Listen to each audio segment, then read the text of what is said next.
After reading and analyzing the documents given to us for capstone number 4, I chose to do my assignment on soil erosion. According to the given document, over the past 70 years, the reported extremes for participation have increased substantially. Due to this increase in our participation, the load that the sediment layer of our Earth has to bear has become increasingly more taxing and bearing. This increased load consequently leads to the erosion of soil, which then leads to the contamination of water sources. Because of this, for capstone assignment, I chose to focus on the area of Kennett Township, Pennsylvania, which is currently experiencing an erosion crisis. This region is vulnerable to soil erosion due to its affiliation with the Brandywine-Christiana watershed, which is being dwelling with water issues most likely due to the local industry runoff.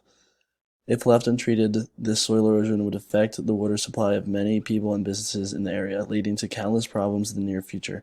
To combat this watershed issue, the township recently passed the notions to enter the Revolving Water Fund, which put approximately $150,000 into the fight against water pollution from soil erosion. This plan calls for programs that implement man-made structures that regulate agricultural lands to basically regulate loose sediment falling into our water sources.